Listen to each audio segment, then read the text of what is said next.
నమస్తే. Bharat Pakistan cricket match అంటే భారత్ పాకిస్తాన్లో కాదు, ప్రపంచమంతా ఒక ఆసక్తి ఉంటుంది. ఎందుకంటే ఇరు దేశాల ప్రజలు అదేదో ఇది ఇరు దేశాల మధ్య జరుగుతున్న యుద్ధంగా భావించడం.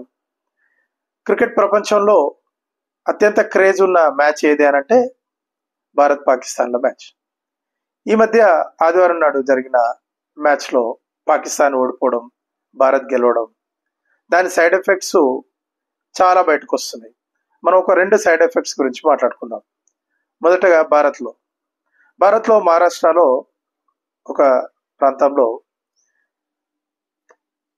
విరాట్ కోహ్లీ అవుట్ కాగానే పెద్ద ఎత్తున రోడ్ల మీదకి వచ్చిన ముస్లిం యువకులు నినాదాలు చేస్తూ చిన్నగా ఒక ర్యాలీ లాగా తీయడం జరిగింది.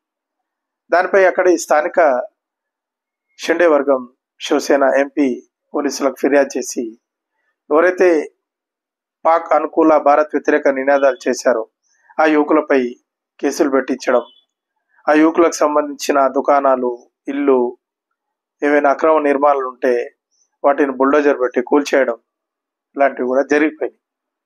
ఇది భారత్లో వచ్చిన ఒక సైడ్ ఎఫెక్ట్ ఈ మ్యాచ్ ద్వారా. మరి పాకిస్తాన్లో వచ్చిన ఎఫెక్ట్ మీరు అనుకుంటున్నట్టుగా పాకిస్తాన్లో ఎప్పట్లాగానే టీవీలు పగలగొట్టడాలు, ఓడిపోయింది కాబట్టి రోడ్ల మీదకి వచ్చి వాళ్ళు టీంకు వ్యతిరేకంగా నినాదాలు చేయడాలు, ఇది గతంలో జరిగేది. ఈసారి కూడా అవి జరిగినాయి. కాకపోతే ఇక్కడ కొత్తగా లాహోర్, కరాచీ లాంటి పాష్ ఏరియాలు ఉన్న కొన్ని సిటీస్లో కొంతమంది యువకులు విరాట్ కోహ్లీ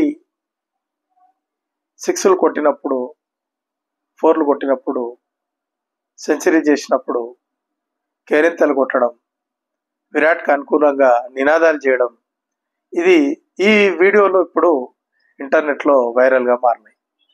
పాకిస్తాన్ యువత ఏంది, విరాట్ కోహ్లీకి అనుకూలంగా కేరింతలు కొట్టడం ఏంది అని. కాబట్టి ప్రపంచం ఎప్పుడు ఒకేలా ఉండదు. పాకిస్తాన్ యువత కూడా మారుతున్నందుకు మనం సంతోషిద్దాం.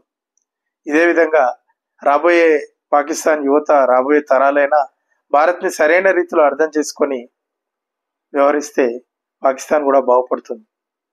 నా ఈ వీడియో మీకు నచ్చినట్లయితే లైక్ చేయండి, షేర్ చేయండి, నా ఛానల్ని సబ్స్క్రైబ్ చేసుకోండి. జై హింద్.